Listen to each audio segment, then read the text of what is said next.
수영장에 있는 물이 빠져야지 비로소 누가 발가벗고 수영을 하고 있었는지 알 수 있다. 이 투자의 대가 워렌 버핏의 가장 유명한 명언 중에 한 개죠. 이 지금 시장이요. 산타랠리라는 화려한 기대감에 취해 있지만 유동성이라는 물은 조용하게 그리고 확실하게 빠져나가고 있습니다. 곧 드러나게 될 바닥에서 누가 준비 없이 파티를 즐기다가 얼어 죽을지 그리고 누가 튼튼한 펀더멘탈이라는 이런 옷을 입고 살아남을지 결정될 시간입니다.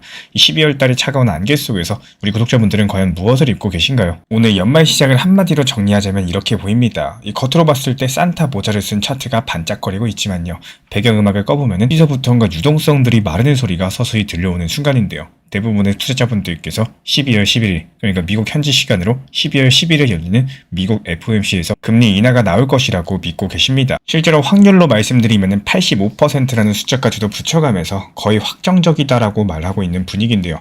여기다가 연말 산타랠리라는 익숙한 단어까지도 뒤섞이면서 현재 투자 시장은 겉으로만 봤을 때 상당히 훈훈한 연말을 준비하는 것처럼 보입니다. 그런데 이런 기대의 바닥을 하나씩 걷어보면요. 이 생각보다 차가운 진실이 드러난다라는 거. 이번 12월 같은 경우는 이 단순한 경기 사이클 정도가 아니라 유동성 구조 자체가 흔들릴 수 있는 지점에 서 있기 때문입니다. 그래서 이번 영상 통해서 이 안개 낀 연말 시장, 특히 리플 XRP라는 이런 자산의 관점에서 차갑게 다시 한번 들여다보고자 합니다. 낙관론에 대해서 일부러 부수려는 것이 아니라 이 착각을 걷어내고 진정한 기회를 남기기 위한 작업이기 때문에 이번 영상은 정말 중요합니다. 끝까지 집중해서 시청해 주시길 부탁드리겠습니다. 가장 먼저 짚어야 될 대목은 미국 파월 의장이 직접 꺼냈던 표현입니다. 안개 속의 운전입니다 라는 말인데요. 이 듣기에는 조금 조심스러운 표현 같지만 실제로는 지금 우리는 제대로 보이지 않는다라는 고백에 가깝습니다. 왜 과연 이렇게 되었을까요? 10월부터 11월 중순까지 이어지고 있는 미국 연방정부 셧다운 때문에 이 연준이 참고해야 될 중요한 경제 지표들이 엉망이 되어버렸었기 때문입니다. 고용통계는 공무원들이 일시 해고되었다가 다시 복귀하는 과정에서 왜곡이 섞였고요. 물가 지표는 제대로 수집이 되지 못한 상태로 구멍이 생겼습니다. 쉽게 말씀드려서 속도 계란 나침반이 동시에 고장난 상태에서 FOMC를 진행해야 되는 상황이라는 거고, 그런데도 시장은 이런 상황을 거의 보지 않아요. 그냥 단지 경기가 위험하니까 미국 연준이 도와줄 것이다. 이런 희망을 숫자로서 포장해서 85%라는 확률을 만들어내고 그 위에 기대감을 쌓아 올리고 있는 상황입니다. 근데 문제는요. 여기서 연준이 금리를 내리든 금리를 동결하든 심지어 금리를 인하를 하든 이게 당분간 마지막일 수 있다는 식의 매파적인 메시지를 섞는 순간인데요. 기대감과 현실 사이에 있던 간격들이 한 방에 드러나면서 그 틈이 그대로 가격의 낭떠러지로 바뀔 수가 있겠습니다. 그리고 두 번째로 더 무서운 점은 이 숫자 몇 개로만 보던 유동성이 실제로 말라붙기 시작한 구간입니다. 지난 2년 동안 연준이 양적 긴축을 해도 시장이 버틸 수 있었던 이유는요. 역레포라는 이 숨은 완충 장치 덕분이었는데 마치 저수지에 숨겨둔 비상 물통처럼 이 RRP에 쌓여 있었던 돈들이 조금씩 흘러나오면서 은행 지급 준비금이 줄어드는 이런 충격을 완화해주고 있습니다. 그런데 지금 시점 그 비상 물통이 거의 바닥을 드러내고 있다는 거. RRP 잔고가 0에 가까워진다는 말은요. 앞으로 미국 연준이 자산을 줄이는 만큼 그 타격이 바로 은행 시스템의 피, 즉 지급준비금에서 빠져나간다는 뜻입니다. 2019년 당시 한 번 있었죠. 이 단기자금 시장이 갑작스럽게 미쳐 날뛰듯이 금리가 상승했던 순간이 있었습니다. 그때처럼 금융 시스템의 배관에 공기가 차오르는 소리가 다시 날 수 있는 이런 자리까지 지금 다가와 있다는 거고, 이런 상황에서 연말 산타랠리를 기대한다는 것은 이 수도관이 얼기 직전인데 따뜻한 온천에 들어갈 준비를 하는 것과도 비슷한 행동이겠죠. 그렇다면 이제 시선을 리플 XRP로 옮겨보겠습니다. 거시 환경이 살얼음판을 걷는 것과는 다르게 이 리플이라는 회사가 2025년 여기서 만들어 놓은 구조는 생각보다도 묵직한 상황인데요. 이런 부분들은 단순한 뉴스성 호재가 아니라 리플 XRP라는 자산의 밸류에이션 모델 자체를 갈아엎는 사건에 가깝겠습니다. 이 리플 같은 경우는 올해 G 트레저리라는 회사를 인수했고요. 이 회사가 이름은 낯설지만 역할을 알고 나면 그 무게가 달라집니다. 전 세계 수많은 기업의 재무팀이 매일매일 열어보는 이런 자금관리 시스템을 제공하는 회사고요. 연간 12.5조 달러에 달하는 돈의 흐름들이 이 소프트웨어를 통해서 움직여주고 있습니다. 예전의 리플 같은 경우는 은행과 기업을 찾아가면서 XRP를 써보면 어떻겠냐 이렇게 설득하던 입장이었죠. 이제는 그 전략 자체가 완전히 바뀌었다라는 거. 아예 그 기업 재무팀의 책상 위에 올라가 있는 프로그램을 통째로 가져와 버린 겁니다. 이 G트레저리 안에 리플의 결제 기능, 그리고 RLUSD 같은 스테이블 코인, 히든로드 같은 파트너를 통한 운영 기능들이 자연스럽게 녹아들기 시작하면은 여기에서 CFO 같은 경우는 기존에 쓰던 화면에 대해서 그대로 바라보면서 버튼 몇 개만 더 눌러가지고 유효 자금에 대해서 XRP나 RLUSD로 바꿔서 국경을 넘어서 보내고 또 남는 자금들은 레포 시장에 굴릴 수가 있습니다. 이런 과정에서 XRP는 더 이상 거래소에서 사고 파는 투기 코인이 아니라요. 기업 운영 자금이 지나는 레일로서 서서히 성격을 바꾸게 된다는 거. 여기에 또 레일이라는 규제에 준수한 결제 인프라 회사까지도 더해지게 되면서 현재 리플은 XRP 하나만 밀어붙이는 구조에서 벗어나가지고요. 이 RLUSD랑 XRP를 함께 쓰는 멀티 에셋 전략으로서 선회했습니다. RLUSD가 달러랑 1대1로 연동되는 스테이블코인 역할을 하고 XRP는 서로 다른 화폐랑 스테이블코인을 이어주는 브릿지 통화 그리고 네트워크의 가스 역할을 맡습니다. 표면적으로 복잡해 보이지만요. 이 구조적으로 기업은 RLUSD로 안심하고 쓰고 그 뒤에서 XRP가 조용히 배관을 잇는 그림들이 하나씩 만들어지고 있다는 거. 그렇다면 여기서 문제가 되는 거는 시장이 아직까지 이런 그림을 제대로 가격에 반영하지 못하고 있다는 점입니다. 이 대부분의 대중분들은 여전히 리플을 SEC 소송에서 이긴 코인 정도 이렇게만 기억을 하시는데요. 이 소송 리스크가 사라진 이후에도 XRP는 밈코인과 비트코인의 그림자에 가려진 채로 거래가 되고 있어요. 펀더멘탈은 오히려 예전보다 훨씬 더 탄탄해지고 있는데 현재 시장의 시선은 여전히 화려한 곳을 따라가는 이런 전형적인 가치와 가격의 괴리 구간입니다. 여기서 냉소적인 분들은 바로 이런 틈들을 기회로 삼으시죠. 다만 이런 괴리가 오래 유지가 되면은 오히려 가치에 함정이 될 수도 있다는 점 동시에 보면서 움직이셔야 됩니다. 여기에 11월 달에 터진 또 하나의 거대한 사건이 겹칩니다. 바로 미국에서 XRP 현물 ETF가 승인되고 실제로 거래까지도 시작을 한 건데요. 캐너리 캐피탈의 XRPC는 첫날에만 수천만 달러가 넘는 거래를 기록을 하면서 이거 진짜다라는 반응을 이끌어냈습니다. 그레이스 케이, 프랭클 템플턴 이런 이름들도 뒤따라가지고 등장을 하면서 XRP는 드디어 기관 자금이 들어올 수 있는 공식적인 통로까지도 갖게 된 건데요. 근데 여기서 차트를 보면 묘한 장면들이 펼쳐집니다. ETF는 화려하게 데뷔를 했는데 그 가격은 그 직후에 오히려 미끄러졌다라는 거. 이 온체인 데이터를 들여다보면 그 이유까지도 드러나는데요. 소송 기간 동안 저가에 묵묵히 매집했던 고래들이 바로 이런 ETF 출시 구간을 탈출구로서 활용한 흔적입니다. 기관이 들어오는 문이 열리는 순간 이 먼저 들어와 있던 큰 손들이 조용히 그 문을 향해서 나가기 시작을 한 거죠. 지금 XRP 시장은 그래서 한쪽에서 ETF를 통해서 유입되는 이런 신선한 기관 자금이 들어오고 또 다른 쪽에서는 오래 버텨온 고래들이 차익을 실현하면서 여기서 나가는 힘겨루기가 한가운데 서 있습니다. 가격이 방향을 내기 위해서 이런 손바뀜이 어느 정도 끝나고 또 ETF로 들어오는 일일 자금들이 고래들의 매도량을 확실히 압도하는 구간이 필요하겠죠. 지금은 그 전환점에 도달하기 직전 이 다소 어지러운 과도기라는 거예요. 그리고 여기에 많은 분들께서 기대하는 산타랠리 이야기가 더해집니다. 연말만 되면 어김없이 나오는 이 단어는요. 사실 통계적으로 그리고 올해의 특수 상황을 봐도 그다지 만만한 개념은 아닙니다. 미국 월가에서 말하는 진짜 산타랠리는 이 12월 전체가 아니에요. 연말 마지막 며칠, 새해 첫 번째 며칠, 아주 짧은 구간을 가리키는 말입니다. 그리고 비트코인 기준으로 봤을 때 과거 12월 달 수익률은 생각만큼 화려하지가 않습니다. 오히려 세금 정산을 앞두고 손실을 확정하고자 하는 매도가 쏟아지는 시기이기도 한데요. 올해 같은 경우는 여기에 정부 셧다운으로 비틀린 데이터, 그리고 영레포 고갈이라는 이런 유동성 리스크까지도 겹쳐있죠. 겉으로 봤을 때 역대급 산타랠리를 외치고 있지만 그 속을 열어보면 역대급 불트랩 시나리오가 함께 숨어있는 구조입니다. 이번 FOMC 기대감으로 12월 초에 한번 상승했다가 미국 연준의장 파월 발언에서 현실을 확인하고 나서 그 기대감이 실망 매물로 바뀌면서 급락하는 그림들 가장 전형적인 패턴이죠. 이제 다시 아주 구체적인 숫자로 XRP를 바라보겠습니다. 현재 XRP는 대략 2.2달러 부분에서 거래가 되고 있죠. 2.18에서 2.2달러 구간은요. 이 단기 상승 추세선과 이동평균선이 겹쳐있는 첫 번째 방어선 구간입니다. 이런 구간들이 무너지면은 2.1달러 그리고 1.87달러까지도 열려있는 구조인데 반대로 위쪽으로 봤을 때는 2.31달러에서 한번 막히고 진짜 추세가 반전되려면 2.58 그리고 2.65달러 구간들 강력한 거래량을 동반하면서 반드시 돌파가 돼야 되는 구간입니다. 이 온체인 데이터는 조금 불편한 진실을 보여주고 있는데요. 리플 레저상의 결제 거래량과 일일 트랜잭션 숫자가 한 달 전보다 절반 가까이 줄어들었습니다. 시장 가격은 ETF 기대랑 내러티브로 버티고 있지만요. 이 실제 네트워크 사용은 아직까지 그 속도를 따라오지 못하고 있는 모습이 보여요. G트레저리 인수, RLUSD 확장 등 실제로 온체인 데이터에 찍히기까지는 시간이 필요합니다. 바로 이런 시간차가 단기 가격 조정의 빌미가 될 수 있는 공백인 거고 그럼에도 불구하고 이 모멘텀 지표에서는 더 깊은 힌트가 보이는데요. 상위 타임프레임에서 RSI가 보여주는 히든 상승 다이버전스는 이 조정 속에서도 큰 흐름들이 완전히 꺾인 것은 아니라는 신호를 줍니다. 이 말인즉슨 현재 시장 눌림은 있지만 이 구조가 부서진 것은 아니라는 뜻이에요. 그래서 지금 필요한 것은 흥분이 아니라 이 시나리오별로 나눠서 움직일 수 있는 차분한 전략과 계획이겠죠. 이제 연말까지의 시간을 6개의 장면으로 나누어서 말씀드려 보겠습니다. 첫 번째 장면은 바로 지금입니다. 11월 말에서 12월 초까지 현재 시장은 FOMC 기대감으로 인해서 그 몸을 부풀리고 시장 커뮤니티에서는 폭등 임박이라는 말이 넘쳐나는 구간입니다. 이때 우리 구독자분들께서 하셔야 될 거는 섣부른 흥분 행운이 아니라 관찰입니다. 유동성 수도꼭지가 막혀가는 소리를 들으시면서 이 추격 매수는 하지 않고 오히려 현금 비중을 서서히 올려두는 구간이에요. 그리고 두 번째 장면은 FOMC가 열리는 며칠입니다. 연준이 금리를 내리든 동결하든 파월 의장은 데이터가 불확실하다는 메시지를 반복할 가능성이 높아요. 여기서 시장은 그 순간 지금까지 믿어왔었던 85% 확률이 실제로는 희망 섞인 숫자였다는 사실을 깨닫게 될 겁니다. 이때 차트에는 깊게 찔러내리는 그림자가 생길 수가 있어요. 이 공포에 휩쓸려가지고 던지는 손이 많아질수록 미리 준비한 사람들에게는 좋은 매수 가격이 바닥에 깔리게 될 거고, 그리고 세 번째 장면은 그 직후의 12월 중순의 조용한 공백기인데요. 이 눈에 띄는 뉴스도 방향성도 없고 거래량은 줄어들면서 지루한 하락이 이어지는 시기일 겁니다. 정말로 견디기 힘든 구간이지만 ETF 운용사 입장에서는 이것만큼 좋은 매집 구간이 없습니다. 그래서 이때의 가격 움직임은 더디게 느껴지겠지만요. 실질적인 손바뀜은 조용히 진행이 된다는 거.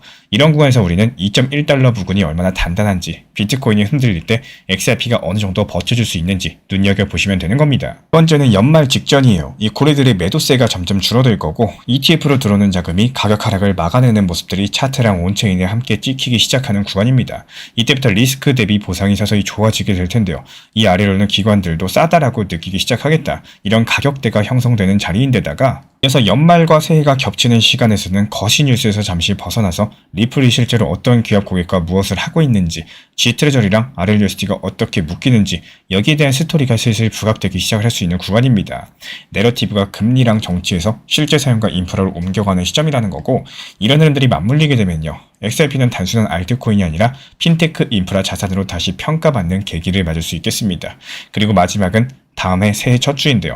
많은 자산이 윈도우 드레싱과 새해 효과로 한 번 더 올라가는 구간입니다. 하지만 이때부터는 미국의 부채 문제라거나 이 경기 둔화 우려 같은 이야기들이 천천히 고개를 들기 시작을 할 거고, 이때부터 냉정한 투자자는 뒤늦게 달려드는 사람들한테 조용히 물량 넘겨주고 현금 비중 회복할 거예요. 다음 상승 파도를 기다리기 위해서겠죠.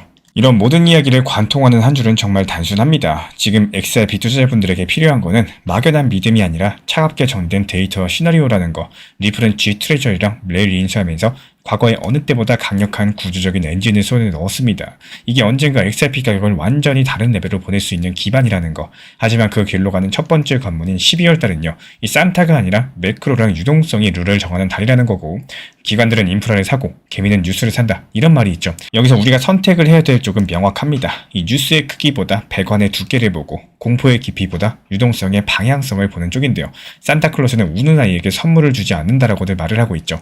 이 시장은 준비되지 않은 투자자에게도 냉정합니다. 지금은 기도할 시간이 아니라 차갑게 분석하고 자신만의 6개 장면들을 머릿속에 세팅해두고 조용히 매복할 시간입니다. 그렇다면 이번 연말의 안개 속에서도 최소한 우리가 길을 잃을 가능성은 훨씬 더 줄어들 거예요. 지금 시장이 아무리 버겁게 느껴진다라고 하더라도요. 결국에 다시 올라오는 흐름을 어떻게 준비하느냐가 모든 걸 갈라놓는다라는 거. 이 사실 투자 시장은 늘 그렇습니다. 하락을 오래 겪다 보면은 이제는 안 오르겠지, 이 구간 벗어나지 못하겠지, 이런 생각에 마음이 흐트러지기 쉬운데요. 정말 아이러니하게도 이 시장은 늘 그렇게 사람들의 심리가 가장 약해졌을 때 다시 반등의 흐름을 만들어내고는 합니다. 그리고 그 반등은 누구에게나 똑같이 찾아오는데요. 결과는 늘 전혀 다르게 나타나요. 이유가 뭘까요? 그 이유는 딱 하나, 이 준비가 되어 있었냐 아니냐, 바로 이 차이입니다. 평균 단가 높다고 해서 그 사실 하나만 바라보시면서 스스로를 탓하기 시작을 하시면요. 막상 시장이 상승으로 돌아설 때도 이런 흐름을 기회가 아니라 부담으로만 받아들이시게 될 거예요. 평단이 높으면 오히려 올라가는 장에서도 이 불안해지고 조금만 떨어져도 다시 하락할까 손이 떨리고, 그러다가 결국에 중요한 구매에서 아무런 행동도 하지 못하게 됩니다. 하지만 시장이 안 좋을 때 차분히 준비하고 추가 매수 활용해서 단가를 조금이라도 낮추고 남들보다 더 탄탄하게 포지션을 다져놓은 분들은 이 반등이 나오는 순간부터 시장을 기울여서 바라보게 된다는 거. 많은 분들께서 가장 좋아하시는 리플을 메인으로 보면서 적당한 단기 고점과 단기 저점을 잘 살려나가면서 활용하는 게 정말 중요합니다. 이 상황에 맞춰가지고 적당한 알트 타점 병행하시면서 내 포트폴리오를 구성하고 효율적인 대응을 하셔야지 시장이 지루하지가 않고 재밌게 느껴지실 거예요. 제가 안내드리는 정보 커뮤니티에서도 이 리플 전용방뿐만 아니라 단기 종합방, 종합 브리핑까지도 안내드리는 이유는요. 아무리 리플이라고 해도 몰빵으로 하나만 보는 전략보다는 안정적으로 비중을 조절하고 포트폴리오를 구성해서 효율적인 대응을 만들어 나가기 위함이겠죠. 구독자분들께서 필요로 하신 방 입장 신청 주시면 안내 도움 드리고 있고요. 3가지 방 전부 다 입장 필요로 하신 경우에는 3가지 방이라고 입장이라고 남겨주시면 안내 도움 드리도록 하겠습니다. 이 똑같은 시간, 똑같은 차트, 똑같은 반등인데 그 결과는 전혀 다르게 만들어지는 이유, 바로 이런 것들 때문이겠죠. 상승은 누구한테나 다가오지만 그 상승을 결과로 만드는 사람은 단 몇 명뿐이라는 거. 결국의 핵심은 단순합니다. 이 시장이 좋을 때 결과가 만들어지는 게 아니라 시장 분위기가 최악일 때 얼마나 준비되어 있었는지, 이게 바로 결과를 갈라놓는다라는 거예요. 우리가 해야 되는 거는 복잡하지 않습니다. 평균 단가를 탓하기보다는 지금의 시장을 어떻게 활용할지 고민하는 거, 하락장에서 얼마나 효율적으로 단기 저점을 살렸는지 점검하는 거, 다가올 상승장에서 어떤 분할 익절과 원칙으로 대응할지 준비하는 거, 이 단순한 과정들이 결국 몇 달 후 혹은 1년 뒤에 전혀 다른 결과를 만들어내게 될 거예요. 결국에 투자 시장은 잔인할 만큼 공평합니다. 기회는 누구한테나 오고 그 기회를 어떤 모습으로 맞이하느냐는 철저히 각자의 준비에 달려있기 때문이겠죠.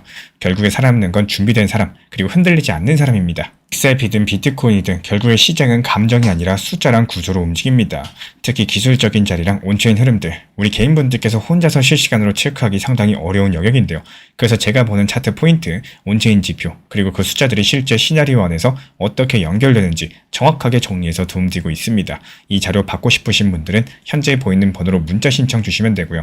주관적인 느낌이 아니라 객관적인 기준을 세우는데 분명히 도움이 되실 겁니다. 최근에 리플 단기 변동성으로 인해서 이 단기 저점에 대한 매수 타점 잡고는 싶어도 이 매수 타점을 잡기 어려워하시는 분들이 정말 많으신 것 같습니다. 이미 제가 안내드렸던 리플 전용방에서 설명드렸던 중요 내용이지만요.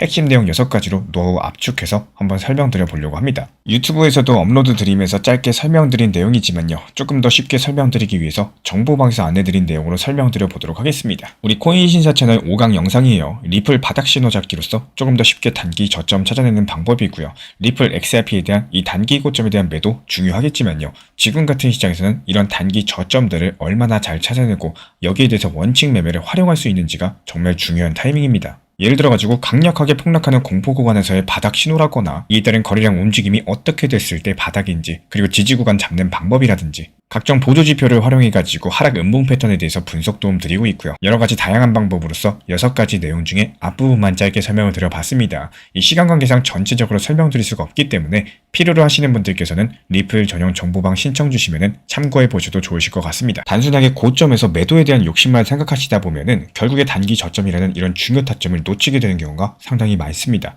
정보 커뮤니티에서도 중요 타점 찾는 내용에 대해서 안내드리지만요. 이 단기 저점에 대한 분할 매수, 여기에 대해서 중점적으로 안내드리는 이유가 시장이 안 좋았을 때 이 단기 저점까지도 잘 활용할 줄 아신다면 결국에 시장이 다시 살아났을 때 단기 고점에서 만족할 만한 결과값을 만들 수 있기 때문이겠죠. 우리 정보방에서 영상 안내드리고 있기 때문에 필요로 하신 분들께서만 입장 신청해 주시면 안내 도움 드릴 예정이고요. 단 항상 말씀드린 것처럼 업비트, 빗썸, 현물 매매로서만 안내드리기 때문에 비중 조절, 원칙 매매 제대로 활용하실 분들께서만 입장해 주시면 감사하겠습니다. 지붕은 비가 오기 전에 고쳐야 된다. 존 F 케네디의 말입니다. 이번에 540억이라는 거대한 해킹 사고가 발생을 했지만요. 업비트는 흔들리지 않았습니다. 과연 이유가 뭘까요? 이 비가 오기 전에 이미 콜드월렛이라는 튼튼한 지붕을 올렸고 막대한 자금력이라는 기둥을 세웠기 때문인데요. 위기는 준비되지 않은 사람한테는 재앙이지만 준비된 사람에게는 실력을 증명할 수 있는 기회가 됩니다. 우리 구독자분들의 자산 포트폴리오는 비를 맞을 준비가 되어 있으신가요? 새벽 4시 42분 업비트 보안실에는 갑작스러운 경보음이 울려 퍼졌습니다. 이 크립토 윈터의 불안감이 채 가시기도 전에 540억 원 규모의 대규모 출금이 감지됐다는 소식이 전해졌는데요. 이 갑작스러운 보안 사고가 단순하게 해킹을 넘어가지고 중앙화 거래소의 안전성을 시험하는 이벤트였습니다. 도대체 이 거대한 출금이 어떻게 가능했을까요? 업비트의 이상거래 탐지 시스템은요, 이 다른 때랑 완전히 다른 대규모 자산 이동을 감지했습니다. 새벽 4시 42분경에 솔라나 네트워크 기반의 하덜렛에서 약 540억 원어치의 자산이 빠져나갔는데요. 그 대상은 솔라나, 메인코인은 물론이고 봉크나 서클, 그리고 심지어 트럼프라는 이름을 단 토큰까지도 포함된 것으로 알려졌습니다. 이 상황을 예의주시하던 보안팀 측에서는 즉시 입출금 중단 명령을 내렸고요. 그리고 나서 5분 후에 솔라나 계열 모든 거래를 멈췄습니다. 그리고 남은 자산들은 오프라인 콜드월렛으로 옮겨가지고 추가 피해를 막았습니다. 이번에 두나무 측에서는 공식 성명을 통해서 모든 사용자 피해액을 자산으로 전액 보상을 하겠다라는 발표를 냈고요. 이 과거에 2019년 업비트 이더리움 해킹과 규모는 비슷했었지만 그 당시랑은 다르게 업계의 준비 수준과 대응 체계가 상당한 차이가 있었다라는 거. 그렇다면 도대체 해커는 어디서 어떻게 틈을 찾은 걸까요? 다행히도 540억 원 규모의 피해가 즉시 대응 덕분에 더 커지지는 않았습니다. 한국 가상자산 이용자 보호법에 따르면요, 이 거래소는 고객 예치금의 80% 이상을 인터넷과 분리된 콜드월렛에 보관을 해야 됩니다. 실제로 두나무 측에서 2025년 초부터 이 기준치 이상으로서 콜드월렛 비율을 높여가지고 운영을 해왔다라는 거고, 결과적으로 해커는요, 이 온라인에 연결된 전체 자산의 약 10에서 20% 정도만 겨우 건드릴 수가 있었습니다.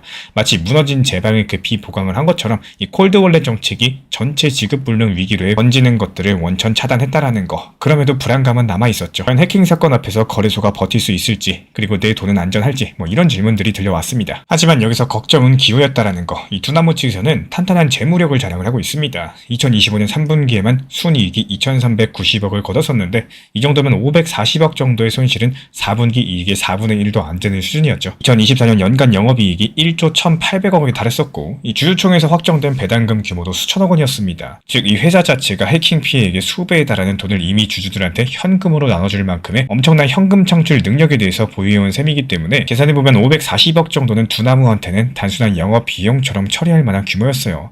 실제로 내부적으로 예상해본 손실 흡수력, 이 시뮬레이션에서도 3개월치 순이익만으로도 540억 정도는 전액을 커버가 가능했었고요.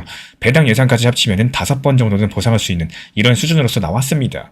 결과적으로 봤을 때 두나무 측에서는요, 외부 자금이 없어도 즉시 전액 보상을 수행할 만한 재무 건전성을 갖추고 있었다라는 거. 그렇다면 여기서 중요한 점은 이 사건의 기술적인 원인이 과연 무엇이었을까요? 여기에서의 핵심은요, 솔라나랑 앱토스 같은 범용 블록체인의 구조에 있습니다. 이 네트워크들이 누구나 손쉽게 다양한 토큰들 발행할 수 있는 SPL 구조를 채택하고 있죠.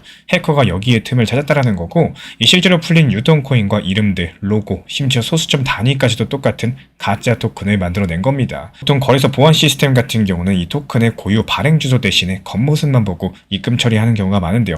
여기서 해커의 가짜 토큰이 진짜로 인정되는 오류가 발생을 했습니다. 이른바 타입 혼동 공격인 셈입니다. 이 과거에 2023년에도 비슷한 일이 있었죠. 그 당시 업비트는 앱토스 생태계에서 가짜 APT 토큰을 진짜로 잘못 받아들이는 바람에 입출금은 잠시 중단을 했었는데 그 원인도 토큰 코드 검증 누락 때문이었습니다. 이 솔라나나 앱토스 같은 경우는 계정 한 개에 수천 개 토큰이 저장이 가능하기 때문에 모든 토큰을 실시간으로 낱낱이 살피기란 불가능에 가깝습니다. 그래서 FDS가 엄청난 양의 토큰을 일일이 필터링하는 순간마다 찰나의 허점이 생기고 해커가 그 순간을 놓치지 않았다라는 거예요. 그렇다면 여기서 중요한 건요, 이 같은 거래소라도 왜 리플 XRP만큼은 이번 공격에서 자유로울 수가 있었을까요? 그 정답은 리플레처의 설계 철학에 있습니다. 이 XRP가 솔라나라거나 이더리움의 토큰처럼 스마트 컨트랙트 상에 만들어진 화폐가 아니죠. XRP 자체는 리플레처 프로토콜에 내장된 네이티브 자산이기 때문에 이 누구도 코드로서 XRP를 찍어낼 수가 없습니다. 실물 화폐에 비유하자면은 XRP는 중앙은행에서 찍어낸 지폐랑 똑같아가지고요. 복제 자체가 물리적으로 불가능하다라는 거. 게다가 리플레처에서 XRP 이외의 통화를 받으려면요, 반드시 발행자랑 트러스트 라인을 맺어야 됩니다.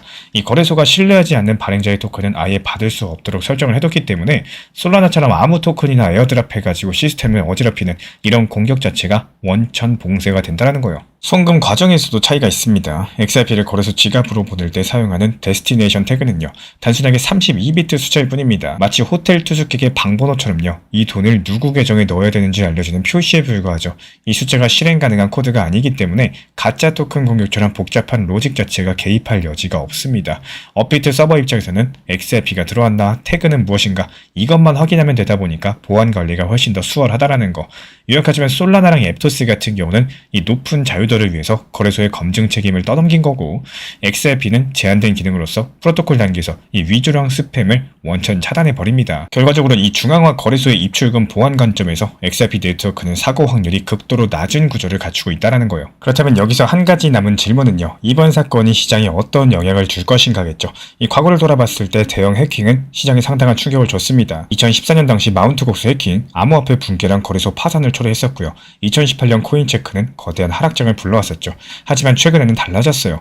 2019년에 바이낸스가 4천만 달러 해킹당했을 때 즉각 SAFU 펀드로서 전액 보상해주면서 급반등에 성공을 했었고, 업비트 측에서도 지난 2019년 이더리움 해킹 피해를 자체 자원으로서 충당했습니다. 이제부터 시장은 더 이상 거래소는 무너뜨리면 끝이다, 이런 공식에 얽매이지 않는다라는 거. 실제로 2025년 11월 말 이 사건 소식이 전해졌을 때 비트코인은 82,000달러 선 유지하면서 대규모 매도세로 이어지지 않았다라는 거. 이 불안 지수를 뜻하는 공포 탐욕 지수도요, 20의 극단적인 공포 상태였었지만 업비트는 시스템의 문제가 아니라 운영상의 해프닝으로 받아들여졌습니다. 이 대형 거래소들이 두꺼운 방파제를 만들어 놓은 덕분에 시장 자체의 내성은 과거보다 훨씬 더 강해졌다라는 거. 이번 업비트 해킹 사고는 그동안 시장이 이룬 성숙도를 보여주는 사례였고요. 먼저 재무적으로 봤을 때 두나무의 손실 흡수력이 탁월하다 보니까 이 거래소 파산 위험은 사실상 제로였습니다. 그리고 기술적으로 봤을 때 솔라나랑 앱토스처럼 이 복잡한 체인에서 보안 취약점이 생길 수 있다. 반대로 XRP 같은 경우는 단순한 자산 구조랑 고유한 입금 태그 때문에 본질적으로 강력한 보완을 입증을 했습니다. 그리고 시장 자체가 이제 위기 이후에도 안정적으로 반등이 가능하구나, 이런 회복 탄력성까지도 갖췄어요. 콜드월렛에 대한 의무화랑 이제 풍부한 현금 창출력이라는 이중 안전장치 덕분입니다. 그렇다면 지금부터 필요한 건요, 이 막연한 공포심이 아니라 냉철한 분석이겠습니다. 데이터랑 사실에 기반해가지고 거래소의 공지사항과 시스템 변화를 주시하는 습관이 상당히 중요한 거고, 이번 사건이 암호화폐 시장의 위험성을 다시금 환기시켜줬지만 이 동시에 적절한 대비의 중요성도 함께 일깨워줬습니다. 어두운 사건 한편에는 또 언제나 교훈과 해결책이 같이 숨어있죠. 지금은 이 두려움 대신에 준비된 자신감을 가지고 앞으로 닥칠 변화에 유연하게 대응할 타이밍이겠습니다. 선물 투자가 아차했을 때 이미 모든 게 끝나는 경우가 많습니다. 지금 같은 하락장 공포 장세에서 특히나 선물 투자라는 유혹이 더 크게 다가옵니다. 현물로는 답이 안 나오다 보니까 이 조금만 레버리지 쓰면은 바로 복구되겠지, 이런 생각들이 머릿속을 스치는데요. 정말 무서운 거는 이 생각이 들기 시작한 순간부터 이미 감정이 매매를 잡고 있는 신호라는 겁니다. 이 선물 시장은 올라가도 청산이고 내려가도 청산이 나오는 이런 구조이기 때문에 단기 변동만 조금 크게 나와도 순식간에 투자금 자체를 잃어버리는 경우가 너무 흔합니다. 특히나 지금처럼 이 변동성이 커진 시기에서는요, 리플이든 비트든 몇 초 만에 2에서 3% 출렁거릴 때가 많기 때문에 레버리지를 쓰는 순간 대응이 아니라 운에 맡기는 매매가 돼버립니다. 또 반대로 현물은 떨어져도 다시 매수가 가능하고 반등이 오면 다시 회복할 수 있는 시간과 기회가 있죠. 하지만 선물 투자는 한번 청산되면 끝이고요. 그 뒤에 반등이 와도 또 나랑은 아무 상관없는 시장이 되어버립니다. 그래서 선물 투자는 기회가 없는 시장이고 현물 투자는 기회를 만들어갈 수 있는 시장이다라고 말씀을 드리는 거예요. 항상 말씀드리고 있지만요, 이 업비트, 빗썸, 현물 매매로서만 안정적으로 원칙 매매로 운영하셔도 절대로 나쁜 시장이 아닙니다. 이 시장이 하락할 때는 분할 매수로 대응하고 모아나간다라고 생각하시고요. 시장이 상승하면은 조금씩 분할로서 모아나가는 원칙 매매만 잘 활용하셔도 생각보다 충분히 좋은 시장으로서 운영되기 때문에 어려움 자체가 없으실 거라고 생각을 해요.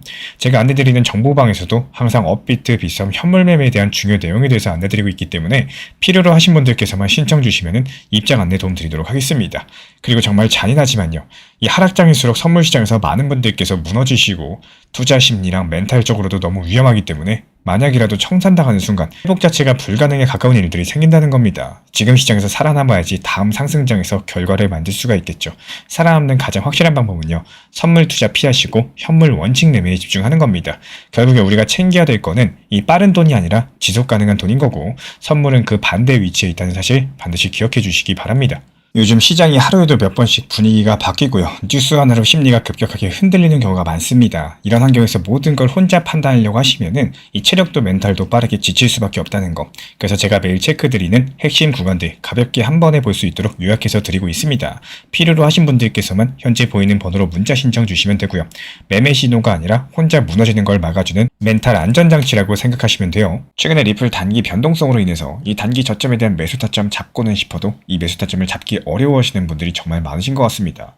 이미 제가 안내드렸던 리플 전용방에서 설명드렸던 중요 내용이지만요, 핵심 내용 6가지로 노하우 압축해서 한번 설명드려 보려고 합니다. 유튜브에서도 업로드 드리면서 짧게 설명드린 내용이지만요, 조금 더 쉽게 설명드리기 위해서 정보방에서 안내드린 내용으로 설명드려 보도록 하겠습니다. 우리 코인 신사 채널 5강 영상이에요. 리플 바닥 신호 잡기로서 조금 더 쉽게 단기 저점 찾아내는 방법이고요. 리플 XRP에 대한 이 단기 고점에 대한 매도 중요하겠지만요, 지금 같은 시장에서는 이런 단기 저점들을 얼마나 잘 찾아내고 여기에 대해서 원칙 매매를 활용할 수 있는지가 정말 중요한 타이밍입니다. 예를 들어가지고 강력하게 폭락하는 공포 구간에서의 바닥 신호라거나 이에 따른 거래량 움직임이 어떻게 됐을 때 바닥인지, 그리고 지지 구간 잡는 방법이라든지 각종 보조 지표를 활용해가지고 하락 음봉 패턴에 대해서 분석 도움 드리고 있고요. 여러가지 다양한 방법으로서 6가지 내용 중에 앞부분만 짧게 설명을 드려봤습니다. 이 시간 관계상 전체적으로 설명드릴 수가 없기 때문에 필요로 하시는 분들께서는 리플 전용 정보방 신청 주시면은 참고해 보셔도 좋으실 것 같습니다. 단순하게 고점에서 매도에 대한 욕심만 생각하시다 보면은 결국에 단기 저점이라는 이런 중요 타점을 놓치게 되는 경우가 상당히 많습니다. 정보 커뮤니티에서도 중요 타점 찾는 내용에 대해서 안내 드리지만요, 이 단기 저점에 대한 분할 매수, 여기에 대해서 중점적으로 안내드리는 이유가 시장이 안 좋았을 때 이 단기 저점까지도 잘 활용할 줄 아신다면 결국에 시장이 다시 살아났을 때 단기 고점에서 만족할 만한 결과값을 만들 수 있기 때문이겠죠. 우리 정보방에서 영상 안내드리고 있기 때문에 필요로 하신 분들께서만 입장 신청해 주시면 안내 도움 드릴 예정이고요. 단 항상 말씀드린 것처럼 업비트, 빗썸, 현물 매매로서만 안내드리기 때문에 비중 조절, 원칙 매매 제대로 활용하실 분들께서만 입장해 주시면 감사하겠습니다. 가라앉는 배에서 가장 먼저 뛰어내리는 것은 쥐들이지만요. 가장 마지막까지 남는 것은 멍청한 선장뿐이다. 이런 말이 있습니다. 정말 잔인하지만요. 이 투자의 세계에서 통용되고 있는 진리인데요. 지금 한국은행은 금리 동결이라는 이름으로써 배가 기울고 있다는 것들을 시인을 했고 이 스마트머니, 말 그대로 쥐들은 이미 원화라는 이런 낡은 배를 버리고 달러랑 리플 XRP라는 이 구명적으로 옮겨 타고 있는 상황입니다.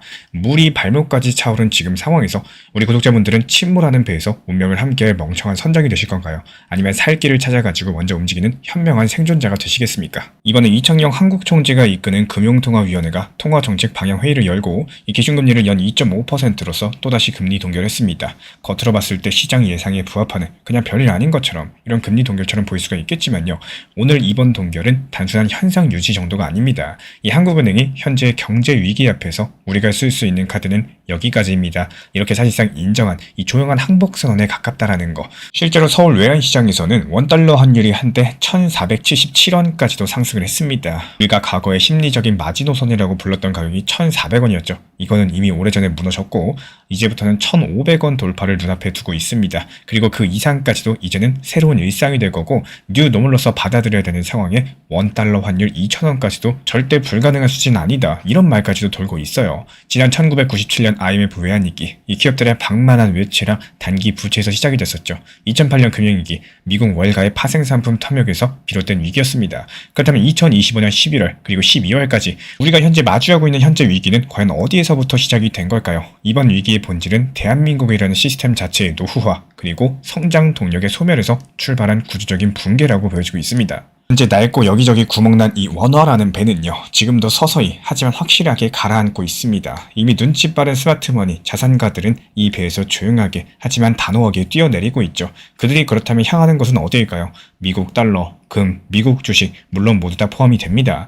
근데 2025년 하반기 이 전 세계 자본이 가장 눈여겨보고 있는 게 국경 없는 구명정이 한 개 더 있습니다. 그거는 바로 오랜 기간 동안 미국 SEC 증권거래위원회랑 긴 법정 공방을 전부 다 마무리했고요. 미국 월가의 제도권 금융으로서 화려하게 복귀한 리플, 바로 XRP입니다. 오늘 영상에서는 이 한국은행의 금리 동결이 왜 사실상 원화 가치의 사망 선고를 일으키고 있는지, 그리고 왜 이런 타이밍에 전 세계 금융기관들이 XRP랑 리플의 스테이블 코인 RLUSD를 채택을 하고 있는지 한 단계씩 깊게 자세하게 파고들어 보도록 하겠습니다. 이건 단순한 코인 투자 이야기가 아니에요. 그리고 가격 전망 콘텐츠도 아닙니다. 거대한 거시경제의 파도 속에서 우리 구독자분들의 자산을 과연 어떻게 지켜나갈 것인가, 여기에 대한 생존 전략 보고서를 말씀드려 보도록 할게요. 다음은 2026년 올바른 전략을 가지기 위해서는 이번 영상 끝까지 집중해서 들어보시기를 부탁을 드리면서 도움이 되셨다면 구독과 좋아요만 부탁을 드리도록 하겠습니다. 먼저 오늘 한국은행의 결정을 다시 한번 짚어보겠습니다. 이 한국은행 금융통화위원회는 기준금리 연 2.5%로 동결을 했고요. 이거는 올해 7월, 8월, 10월에 이어서 올해 11월까지 네 번째 연속 동결 타이밍입니다. 근데 여기서 문제가 되는 게 미국 연준은 이미 금리 인하로서 방향을 틀어가고 있죠. 여기에 따라서 한미 금리 격차가 1.5%포인트까지 수준이 좁혀졌습니다. 근데 한국은행은요, 여기서 금리를 내리기도, 그렇다고 환율을 잡기 위해서 금리를 올리기도 못하고요. 딱 중간에서 그냥 얼어붙어 있다라는 거예요. 그렇다면 과연 왜 이런 일이 벌어질 수가 있을까요? 최근에 이창용 총재의 기자회견 발언을 보면은 여기서 힌트가 나온다라는 거. 이 환율 변동성이 확대되고 있다라고 말을 하면서도 금리 인하 가능성은 열어두되 그 시기는 신중하게 판단하겠다라는 지극히 원론적인 이야기만 반복을 하고 있습니다. 이 말인즉슨 이렇게 바꿔서 들으셔야 됩니다. 우리는 뭐 하나 제대로 된 선택을 할 수 없는 상태입니다. 지금 한국은행은 3중 딜레마에 빠져 있고, 즉 트릴레마에 빠져 있습니다. 이 금리를 올리면 어떻게 될까요? 1100조 원이 넘는 가계부채, 이미 한계에 내몰린 자영업자들이 먼저 강력하게 무너지게 될 거예요. 그리고 조금만 올려도 실물 경제가 그냥 부서질 수 있는 상황입니다. 그렇다고 반대로 또 금리를 내리자니 이 지금도 1477원까지 상승한 원달러 환율이 거의 브레이크 없이 그대로 폭등할 수가 있다는 거예요. 지금 시점에서도 이 환율 1500원 돌파가 시간 문제인데 그 이상까지도 열려있게 된다는 겁니다. 그래서 한국은행은 결국에 금리 동결을 어쩔 수 없이 선택을 한 거고, 하지만 이 동결 자체가 또 최선의 선택도 아니에요. 그냥 아무것도 할 수 없다, 할 수 있는 게 없다, 이런 무기력한 방관에 가깝다라는 겁니다. 그렇다면 이제 많은 분들께서 이렇게 생각하시겠죠. 그래도 환율이라는 게 원래 오르락 내리락 하는 거 아니냐, 한번 오르면 또 내려오는 거 아니냐. 근데 여기서 진짜 문제는요, 이번 환율이 그냥 단순한 사이클이 아니라는 점입니다. 요즘에 전문가들이 자주 쓰는 표현이 있죠. 구조적으로 원화 약세 구간이다. 이 과거의 대한민국 공식은 단순했습니다. 수출이 잘 되면은 경상숙지가 흑자가 되고 달러가 들어오니까 원화가 강세가 되는 구조였죠. 근데 이제는 이런 공식이 완전히 깨져버렸다라는 거. 삼성과 현대차, SK하이닉스 같은 대기업들 더 이상 한국에 공장을 짓지 않습니다. 미국, 유럽, 동남아로 직접 나가서 공장 짓고요. 거기에다가 투자합니다. 예전에 수출로 번 돈을 국내로 들고 왔죠. 그리고 시설 투자했죠. 고용도 늘렸습니다. 지금은 그 돈들을 한국으로 들어오지 않고 해외에서 그대로 다시 쓰고 있어요. 그렇다면 수출이 잘 돼도 이 국내로 들어오는 달러는 생각보다 많지가 않습니다. 이 한국이라는 나라 입장에서 보면요. 만성적인 달러 유출 구조가 고착화가 되고 있다는 거. 여기에다 더해서 서학개미 이번에 말이 많죠. 이 해외 주식 열풍이 또 기름을 부었습니다. 국민들이 원화를 팔고요. 달러로 환전해서 이 미국 나스닥, S&P 500 그리고 코인 시장으로 자산을 옮기고 있습니다. 이렇게 한번 나간 돈들은 다시 원화로 돌아오지 않아요. 그냥 해외 자산으로 계속 굳어지고 있습니다. 여기에 대해서 한국은행 총재도 공식적으로 말을 했죠. 환율 상승의 한 가지 요인 중에 하나가 이 해외 주식 투자 증가다라고 인정을 해버렸습니다. 국민들, 기업들 전부 다 돈을 원화에서 빼가지고 밖에다가 묻어두는 구조가 됐다라는 거고 요즘에는 안 묻어두면 바보다 이런 말까지도 나와요. 그리고 그 결과로서 환율 1477원이라는 숫자는 차트 속의 숫자가 아니라요. 매일매일 점심 식탁에 올라오는 가격표로 돌아오고 있습니다. 런치플레이션이라는 말 한 번쯤 들어보셨을 거예요. 김밥, 라면, 햄버거 같은 이런 본격적인 서민 메뉴 가격이 전체 물가보다 더 빠르게 상승하는 현상인데요. 원화 가치가 떨어지면은 우리가 수입하는 밀가루, 옥수수, 원유, 가스 가격 전부 다 뛸 수밖에 없고 기업들은 오른 원가를 제품 가격에 그대로 전가시키고 결국에 그 고통은 서민들의 식탁으로 그대로 전가가 된다라는 거. 경기는 0%대 성장인데 물가는 조용하게 하지만 꾸준하게 상승하고 있습니다. 이게 바로 스태그플레이션. 이 성장은 멈췄는데 물가만 올라가는 가장 나쁜 조합이라는 거예요. 이 한국은행이 금리를 동결할 수밖에 없었던 배경에는 이 금리를 올리면은 일상마저도 완전히 무너질 수 있다는 이 두려움이 전제로 깔려 있습니다. 이제 거시적인 숫자에서 현장의 기업들로 시선을 내려가 보겠습니다. 이 지금 한국 기업들 중에는 영업이익으로 이자 비용조차 감당하지 못하는 곳들이 역대급으로 늘어났죠. 이런 회사를 우리는 좀비 기업이라고 부릅니다. 이 조사에 따르면요. 2025년 기준 전체 기업 중에 이자도 갚지 못하는 한계 기업 비율이 역대 최고 수준 근처까지 올라왔습니다. 상장사 5곳 중에 한 곳이 3년 연속 이자 보상 비율이 1 미만으로서 벌어들인 돈으로 이자도 못 내는 상태라는 분석이 나와주고 있는데 그렇다면 이런 기업들은 도대체 어떻게 버티고 있을까요? 이 실력으로 버티는 게 아닙니다. 은행에서요. 이 비상환을 연장을 해주고 있고요. 정부에서요. 각종 정책 자금으로 링거를 꽂아줘서 간신히 숨만 쉬고 있는 상태라는 거예요. 그렇다면 여기서 금리를 조금이라도 상승시키면 과연 어떤 일이 벌어질 수 있을까요? 좀비 기업들이 도미노처럼 쓰러질 수가 있겠죠. 기업이 무너지면 대량 실업이 발생하고 실업들은 소비 위축으로 이어지고 다시 기업 실적이 나빠지는 악순환이 이어질 겁니다. IMF는 한국의 2025년 성장률을 0%대 가깝게 보고 있습니다. 한때 고도 성장에 익숙했던 우리한테는 이 상상도 하기 싫은 숫자지만요. 이게 지금 냉혹한 현실이 되어가고 있다는 거. 인구는 빠르게 늙어가고 있죠. 출산율은 바닥을 치고 있습니다. 노동 공급은 줄어들고 있죠. 잠재 성장률은 떨어지고 있습니다. 반도체도 더 이상 안전한 성장 엔진이 아니에요. 중국은 반도체 굴기로 범용 칩 시장을 파고들고 있고 미국은 자국 우선주의로 한국 기업들을 압박하는 구조입니다. 예전처럼 우리가 메모리 반도체로 먹여 살린다. 이런 단순한 공식이 더 이상 통하지가 않는다라는 거. 그렇다면 부동산은 어떨까요? 대한민국 자산의 70% 이상이 부동산에 묶여 있습니다. 최근 정부의 초강력 대출 규제로 수도권 아파트 거래가 급속하게 얼어붙고 있죠. 강남은 버티는 것처럼 보이지만 강북과 외곽 지역에서는 이미 매수 심리가 꺾였고 거래가 끊기고 가격이 흔들리는 조짐이 보이고 있습니다. 이 겉으로 아직 괜찮다 말이 나오지만요. 그 속에서는 자산가들조차도 부동산 비중 줄이고 있고요. 채권, 금, 해외 자산 전부 다 눈을 돌리고 있다는 거예요. 이 부동산 불패라는 믿음이 깨어지는 순간 한국 경제를 바치던 가장 큰 기둥 하나가 흔들리게 될 겁니다.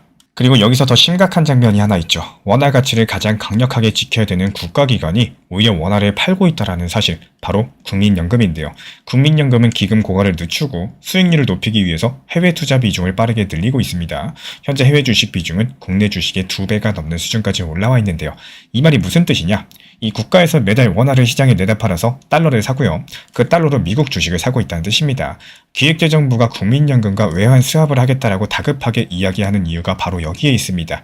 하지만 이거는 거대한 댐의 구멍을 그냥 손가락으로 막는 것에 불과해요. 그렇자도 원화에서 달러로 천천히 하지만 확실하게 갈아타고 있는 중입니다.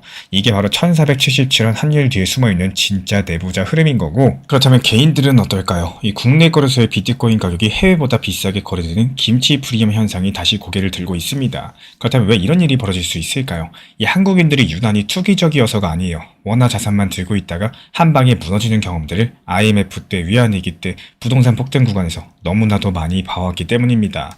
부동산은 너무 비싸서 접근이 어렵고 국내 주식은 박스권에서 움직이질 않고 예금 이자는 물가랑 환율 상승을 따라가지 못합니다. 결국에 계층 이동의 사다리가 걷어차인 현실에서 20대, 30대, 심지어 40대, 50대 가장들까지도 리스크를 감수하고 디지털 자산 시장으로 뛰어들고 있다는 거예요. 이거는 탐욕이라고 부를 수가 있을까요?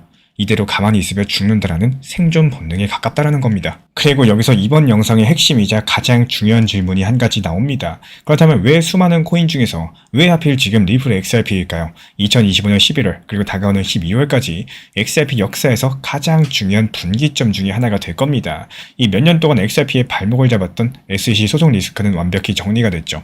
이제 XRP는 다시 월가 제도권 테이블 위에 당당하게 올라와 있습니다. 결정적인 사건은 이번 달에 본격적으로 승인된 XRP 현물 ETF 상장인데요. 이제 미국의 연기금, 자산 운용사, 기관 투자자, 엄청난 돈을 가지고 있는 이런 큰 손들이 지갑 만드는 거 몰라도 해킹 걱정 안 해도 주식 계좌에서 클릭 몇 번으로써 XRP에 투자할 수 있게 된 겁니다. ETF로 자금이 들어오면요. 운용사들은 그만큼 실제 XRP를 시장에서 매수해서 보관해야 됩니다. 이런 과정에서 시장에서 떠다니는 XRP 유통 물량들은 줄어들 거고 가격 상승 압력은 커지게 될 겁니다. 여기에 리플 스테이블코인 RLUSD가 새로운 변수가 아니라 새로운 엔진으로 들어올 수가 있다는 거. 많은 분들께서 오해하는 부분이 있습니다. 이 리플이 RLUSD 같은 스테이블코인을 만들면 굳이 XRP를 쓸 필요가 없지 않나요? 이런 질문입니다. 이 결론부터 말씀드리자면 오히려 정반대예요. RLUSD는 XRP를 필요 없게 만드는 게 아니라 오히려 XRP 수요를 크게 증폭시키는 역할을 합니다. RLUSD가 달러의 가치가 고정된 디지털 달러 역할을 하죠. 하지만 이 RLUSD가 다른 통화, 예를 들어가지고 원화라거나 유로화, 엔화 이렇게 자연스럽게 교환이 되기 위해서는요. 그 중간에서 가교 역할을 해줄 자산이 필요해요. 그 역할을 하는 게 바로 XRP다라는 거고 리플렛의 자동 마켓 메이커 AMM 구조에서는 RLUSD가 거래되기 위해서 반드시 XRP랑 쌍으로 묶여가지고 유동성 풀에 예치가 됩니다. 이 전 세계 은행과 기업들이 무역 결제에 RLUSD를 많이 쓰면 쓸수록 더 많은 XRP가 이 유동성 풀에 잠기게 된다는 거. 즉 시장에서 사고 팔 수 있는 돌아다니는 XRP는 줄어들 거고 락업된 XRP는 늘어나게 될 겁니다. 그리고 이에 따른 수요는 ETF랑 실제 사용으로 늘어나게 되는데요. 유통 물량은 RLUSD랑 AMM 때문에 줄어드는 구조고 이것이 바로 XRP 가격이 구조적으로 위로 열릴 수밖에 없는 이유다라는 거예요.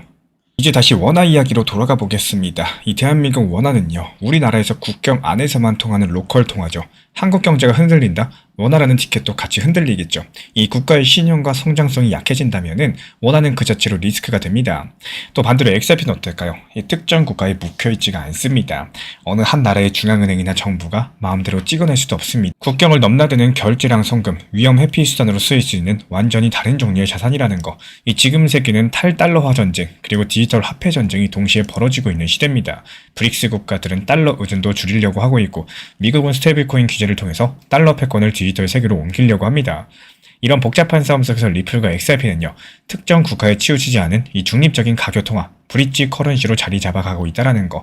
한국은행이 오늘 우리는 금리를 더 올리기도 내리기도 어렵다. 이런 무기력한 동결을 발표하는 걸 보면서 우리는 한 가지 질문을 던지셔야 됩니다. 내 자산을 오직 한 가지, 이 원화라는 바구니에만 담아두는 게 과연 지금 이 시대의 안전한 선택일까요? 이어서 2026년을 잠깐 앞당겨 볼게요. IMF가 한국 성장률이 2026년에 소폭 반등할 수 있다라고도 말을 하고 있지만 구조개혁 없이 숫자만 좋아지긴 어렵습니다. 좀비 기업의 파산, 부동산 가격 조정, 내수 위축이 겹치면은 체감 경기는 지금보다 더 나빠지겠죠. 원달러 환율이 1,500원 위에서 자연스럽게 노는 시대가 온다면 원화만 들고 있는 사람의 삶은 과연 어떻게 변할까요? 같은 월급을 받아도 살 수 있는 물건의 양이 눈에 띄게 줄어들 겁니다. 이 수입 물가가 올라가고 유류비, 공산품 가격이 전반적으로 올라가면서 실질적인 구매력은 떨어지겠죠. 부동산은 대출이자 부담, 그리고 가격 조정이 겹치면서 자산은 자산대로 줄어들 거고 빚은 빚대로만 남는 이런 이상한 상황이 펼쳐질 수가 있다는 거예요. 반면에 XRP 같은 글로벌 디지털 자산을 일정 부분 보유한 사람은 조금 다른 위치에 서게 됩니다. 원화 가치가 떨어질수록 달러 기반 자산인 XRP의 원화 환산 가격은 자연스럽게 올라가는 거고 그리고 또 한 가지 리플 생태계가 커지면서 RLUSD, ETF, 기관 수요가 늘어날수록 XRP 자체의 가치도 구조적으로 재평가될 가능성이 커집니다. 이 즉 국가 단위의 위기랑 글로벌 디지털 인프라 성장이라는 두 개의 파도를 서로 반대 방향으로 타게 되는 셈이겠죠. 여기서 중요한 거는 지금 당장 전재산 팔아서 XRP에 올인하자는 이야기가 절대 아닙니다. 지금 우리가 진지하게 고민해야 될 거는 포트폴리오의 리밸런싱이에요. 원화 예금, 적금 같은 이런 확정 금리 자산의 비중을 조금씩 줄일 필요가 있겠죠. 지금 같은 이 물가랑 환율 환경에서 원화 예금의 실질 수익률은 생각보다 훨씬 낮습니다. 표면 금리가 3에서 4%일지 몰라도요. 물가랑 환율 상승을 감안했을 때 체감 수익률은 마이너스에 가까워질 수가 있다는 거. 여기에 달러 자산, 미국 주식, 그리고 리플 XRP 같은 실제 사용 기반의 디지털 자산을 포트폴리오의 일부로 편입하는 전략이 필요하겠죠. 가장 현실적인 방법은 몰빵이 아니라 적립식 매수입니다. 이 매달 월급날의 일정 비율만큼 원화를 환전하듯이 XRP를 사모으는 방식인 거고, 환율과 가격 변동이 클수록 이런 적립식 전략 자체가 평균 매입 단가를 낮추는 효과를 가져다 줄 수가 있을 거예요. 이번 한국은행의 금리 이동결은 뉴스 한 줄로 끝날 일이 아닙니다. 국가가 더 이상 원화 가치를 지켜줄 힘이 없다라는 조용하지만 뼈아픈 선언인 거고, 세계는 이미 종이화폐에서 디지털 자산으로서, 국경 있는 돈에서 국경 없는 돈으로서 조용하게 갈아타고 있는 중이라는 거. 이 원화라는 낡은 배는 서서히 기울어가고 있습니다. 물은 이미 차오르고 있어요. 하지만 아직까지 완전히 가라앉은 건 아닙니다. 이 지금은 구명조끼라도 입을 수 있는 시간이기 때문에 XRP가 아니라도 좋아요. 하지만 최소한 내 자산의 전부를 원화 하나에다만 걸어두는 선택들은, 최소한 내 자산의 전부를 원화 한 가지에만 걸어두는 선택, 다시 한번 생각해볼 필요가 있겠습니다. IMF 당시에 달러를 들고 있던 사람들이 부의 추월 자산에 올라탔었죠. 2025년 이 복합 위기 속에서는 디지털 자산을 이해하고 제대로 선점한 사람들이 그 다음 부의 주인이 될 가능성이 크다라는 거. 이번 영상이 그 선택의 기로에 서 있는 분들께 작은 나침반이 되셨기를 바라고요. 도움이 되셨다면 구독과 좋아요만 부탁을 드리겠습니다. 우리 채널이 움직일 수 있는 원동력입니다. 시장은 결국에 준비된 사람에게만 기회를 허락합니다. 지금처럼 분위기가 흐릿하고 반등도 애매하고 시장 전체가 방향성을 잃은 것처럼 보일 때가 사실은 가장 중요한 시기인데요. 이 대부분의 분들께서 이 시기를 견디다 못해서 스스로 길을 놓쳐버리곤 하시죠. 우리가 늘 보는 것처럼 시장은 하락에서 저점으로, 또 반등으로, 또 상승으로, 다시 고점에서 또 다시 하락이라는 이런 흐름들을 계속 반복하고 있습니다. 이 사이클의 어느 지점에서 내가 서 있느냐, 여기에 따라서 결과가 완전히 달라지게 돼요. 말 그대로 누구는 수익 보고 누구는 손해보는, 같은 XRP를 투자해도 결과가 확연히 달라진다는 겁니다. 근데 정말로 신기한 건요, 이 똑같은 시장을 보고도 누군가는 이제 끝났다라고 느끼시고, 그리고 또 누군가는 이번 사이클에서 가장 큰 기회다라고 느낀다는 거죠. 결국 차이는 준비에 유무겠습니다. 이 투자 전략 루틴을 놓고 봤을 때 내가 어느 구간에 진입하려는 게 좋을까, 이런 생각 한 번씩 해보는 게 정말 중요한데요. 이 핵심 내용을 제가 안내드리는 리플 전용 정보방에서도 시장이 좋을 때 비중 조절하면서 분할 매도, 그리고 반대로 최근 2740원 부근까지 리플이 하락했을 때 분할 매수에 대한 안내를 드리는 이유, 이런 타점과 시기를 잘 활용하기 위함입니다. 어렵다 생각하면 어렵겠지만요, 반대로 잘 활용한다고 생각하면 정말로 좋은 시장입니다. 하락을 버티고 저점 근처에서 묵묵히 분할 매수하고, 반등이 시작되면 계획해둔 분할 매도를 차근차근 걸어두는 사람들, 어느 시장이 오든 간에 결국에 자신만의 루틴 속에서 흔들리지 않고 결과를 만들어냅니다. 반면에 준비가 안 된 분들은 매번 반대로 움직이시죠. 떨어질 때 공포에 팔고 올라갈 때 욕심에 팔지 못합니다. 그래서 지금 우리가 생각해야 되는 거는 시장이 언제 오르냐가 아니라 다음 상승장이 올 때 나는 어떤 모습으로 그 자리를 맞이할 것이냐입니다. 이 평단을 낮춘 상태일지, 현금 비중을 확보해준 상태일지, 아니면 아무런 준비도 없이 또 남들 올라타는 구간에서 뒤늦게 뛰어드는 모습일지, 결국에 이 시장은 늘 기회를 줘요. 다만 준비된 사람에게만 그 기회가 진짜로 기회로 보이는 거고, 준비되지 않은 사람한테는 늘 후회로 보인다는 거 반드시 기억하셨으면 합니다. 이런 시기가 힘들수록 나중에 그때 준비하길 정말 잘했다, 이런 순간은 더 크게 찾아오기 때문에 대부분의 손실은 지식이 부족해서가 아니라 기준도 없이 감정대로 움직이는 순간에서 발생을 합니다. 예를 들어가지고 단기 반등이 나왔다고 해서 수동적으로 따라 붙는다거나 조정이 왔다고 무서워서 손절하는 행동들, 이런 게 반복되면은 결국에 계좌는 계속 꺾일 수밖에 없겠죠. 그래서 저는 시장을 볼 때 필요한 기준표, 타점 요약본을 같이 만들어 드리고 있습니다. 이 필요하신 분들께서 현재 보이는 번호로 문자 신청 주시면 도움드리고 있고요. 이런 기준표는 누가 봐도 흔들리지 않도록 만들어진 실전용 자료입니다. 최근에 리플 단기 변동성으로 인해서 이 단기 저점에 대한 매수 타점 잡고는 싶어도 이 매수 타점을 잡기 어려워하시는 분들이 정말 많으신 것 같습니다.